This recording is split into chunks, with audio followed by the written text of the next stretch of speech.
Existe un género literario que es predispuesto a los prejuicios de sus no lectores, e inclusive lectores, que tan solo por sus temas que tocan verdades crudas o temas de escándalo, este género se le conoce como terror.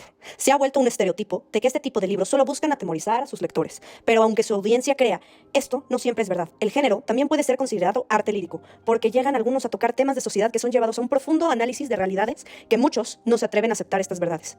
Un claro ejemplo de este tipo de escritura es el novelista Stephen King. Ha escrito mucho acerca de los prejuicios generalizados con el terror y las razones que llevan a mucha gente a aceptarlos como ciertos, tocando temas que son delicados a la sociedad o utilizando personajes inesperados, como por ejemplo niños, como en su libro El cuerpo. Hola, mi nombre es Paula Ramírez y hoy vengo a exponer cómo el cuerpo no es solo una historia que hablaba de la maduración y crecimiento, sino también del abandono de la inocencia y los traumas que conllevan a esto.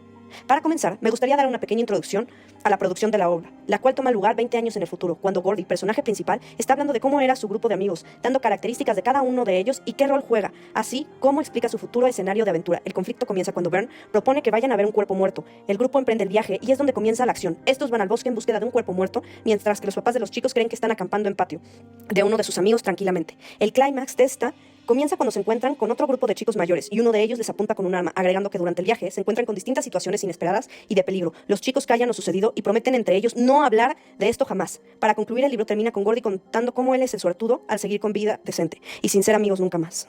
Para completar el pequeño resumen de la obra, me gustaría remarcar unos puntos que son y consisten en manera figurativa o significados distintivos, donde Stephen King crea una historia sobre 4 chicos que dejan atrás la inocencia por buscar un cadáver. El libro describe el viaje de los chicos por el bosque y las vías del tren, en el que se enfrentan algunas dificultades como mencionado anteriormente, pero siguen adelante. Muestra cómo los chicos empezaron siendo niños y se convierten en jóvenes adultos.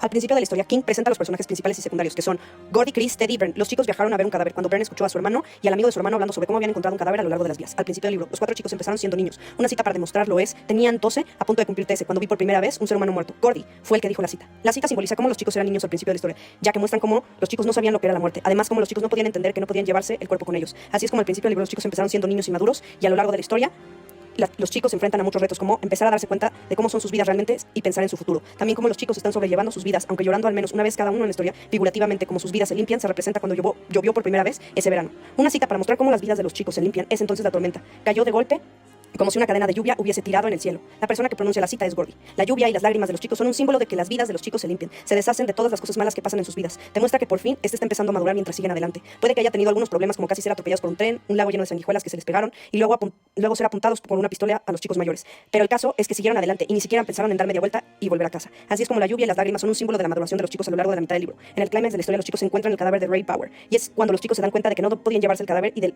lo que era la muerte. Los chicos no podían llevarse el cuerpo porque si lo hacían, entonces la policía diría que los chicos son los culpables de lo que le pasó a Ray Power.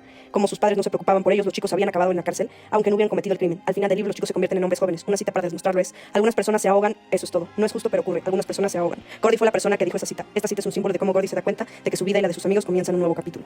En el momento en que todos volvieron al pueblo, eran personas nuevas. Todos tomaron caminos separados y ya no eran amigos íntimos como solían serlo. Fue entonces cuando todos aprendieron algo al ver el cuerpo de Ray Powers, teniendo en las vías de manera figurativa o significados distintos. Stephen King crea una historia sobre 4 chicos que dejan atrás la inocencia en la búsqueda de un cadáver. El libro describe el viaje de los chicos por el bosque y las vías del tren, en el que se enfrentan algunas dificultades como mencionado anteriormente, pero siguen adelante. Muestra cómo los chicos empezaron siendo niños y se convirtieron en hombres, como se ha remarcado anteriormente. La novela trabaja con los traumas de los niños y estos son los que encaminan a abandonar su inocencia. Esto se puede apreciar con distintas representaciones que hace la primera vez cuando gira en torno a los lazos de amistad, pero con mayor profundidad se enfoca en cómo viven su tristeza de su día a día y cómo cada uno de acuerdo a su personalidad vive su tipo de duelo o dolor de acuerdo a sus vivencias. Este representa la evolución de crecimiento de los 4 chicos y cómo estos pierden su inocencia en el camino para madurar. Esto es una forma de representación de cómo la vida y sus experiencias nos moldean en carácter. Muchas veces nos llegan algunos a madurar antes y otros más tarde, pero son estos traumas los que forman una gran huella en su historia, de cómo crecemos y dejamos atrás la inocencia. Haciendo un análisis más profundo de sus identidades, la novela expresa una exploración atemporal de la soledad y el aislamiento de la juventud. Como estos se tornaron de una forma inocente y estos descubren su identidad como personas adultas, abandonan su fase de inocencia al explorar y vivir los horrores y dolores del mundo en el que vivimos, mostrando en su búsqueda cómo cada uno de los personajes enfrentan su cruda realidad, enfrentándose esta y llevándolas a tener que enfrentar ese dolor que quieren evadir, aunque saben que les hace daño. Por ejemplo, si analizamos a sus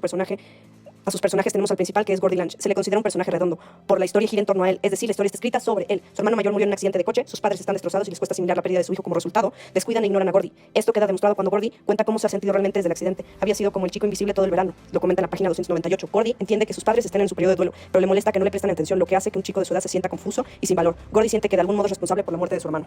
Este sentimiento de culpa le persigue durante toda la historia. Aunque no haya hecho nada malo, Gordy tiene pesadillas recurrentes en las que está involucrado su hermano y cómo las cosas parecieran mejor si fuera él quien muriera. En su sueño en particular, una voz espeluznante en su cabeza le dice: deberías haber sido tú, Gordon, pero dolor y traumas, lo que se lee a lo largo es como Gordy siempre tiene miedo y se apoya mucho en su mejor amigo Chris, que es el que finge un papel paternal. Por otro lado, tenemos a Chris. Es considerado todo un personaje redondo, porque el autor mostró demasiados detalles sobre él. Y hablando mucho sobre su familia y su historia, su padre está borracho la mayor parte del tiempo. Tiene 2 hermanos mayores, ambos tienen una mala historia.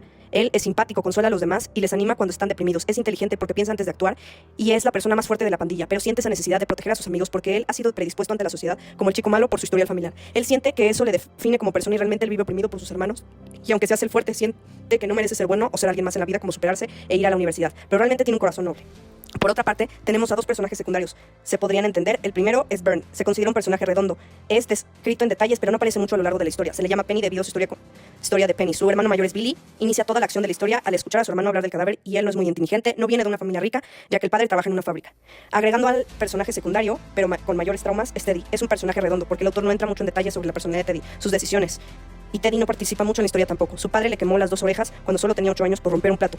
No tiene buena vista, tiene un temperamento estúpido y loco, pero a pesar de tener un padre maltratador, vive en el engaño porque la adora y no deja que nadie se atreva a hablar mal de él. Lo que me lleva a conectar que de acuerdo a las características de los 4 amigos, todos y cada uno presenta traumas a manera distinta. De forma, aunque ellos lo hagan ver que no son gran cosa o que no hay estos traumas, les llega a causar a lo largo de la historia un abandono de la inocencia de niños para convertirse en adultos. Esto lo justifico con un artículo de la Librería Nacional de Medicina en Estados Unidos, donde dice que la inocencia se pierde cuando la benevolencia y creencia de uno mismo interior se ha roto por completo a causa de los traumas.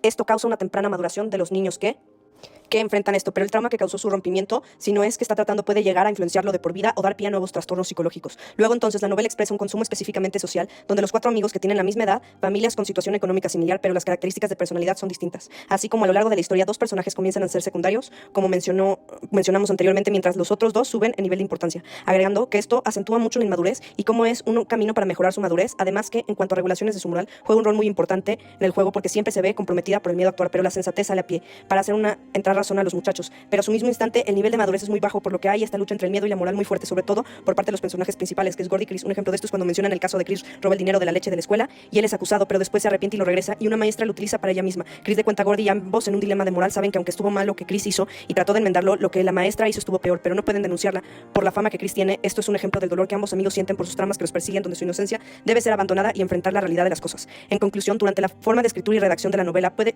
llegar a una hipótesis de que encaja perfectamente con la teoría del trauma, el cual consiste en aplicar una lente a una obra y observar cómo ciertos acontecimientos han afectado al personaje o personajes. Esto es de acuerdo con la doctora Sandra L. Bloom, psiquiatra especializada en traumas.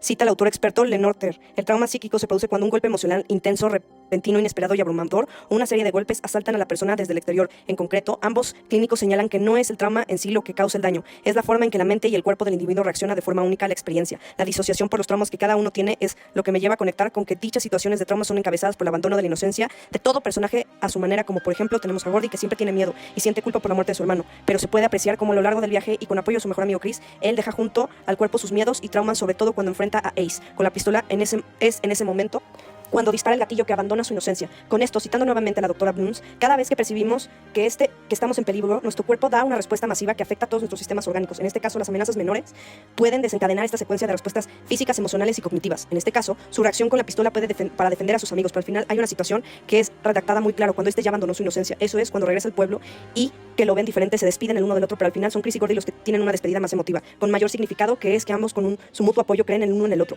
Y esto motiva a superarse y estudiar en la universidad. Pero no dejando estos traumas atrás, podemos entender al narrador adulto de Gordy, que redacta con dolor la separación de sus amigos, pero más que nada la reciente muerte de Chris. A pesar de que él ya tiene una vida por delante, estos traumas que lo obligó a abandonar su inocencia siempre estarán en su mente e incluso plasmado en el libro que él dice que escribe.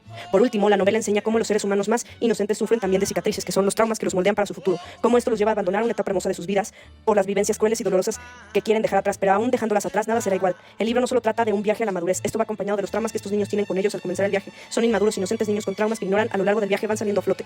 Los logran hacerlos madurar, sobre todo cuando el punto de quiebre es cuando ven el cuerpo, y estos saben que ya no son los mismos después de todo lo que ha pasado, y es así que al regresar a su pueblo ya no son niños, son jóvenes que han abandonado su inocencia, conscientes de sus traumas y siguen adelante madurados a causa de los mismos. Esto concluye mi hipótesis, que el cuerpo de Stephen King no es solo una historia de un viaje a la madurez, y trata también sobre el abandono de la inocencia a causa de los traumas que tenemos por situaciones dolorosas, porque como dice la frase de un autor anónimo, la inocencia en los niños desapareció poco a poco hasta quedar en el recuerdo de los que ya son adultos.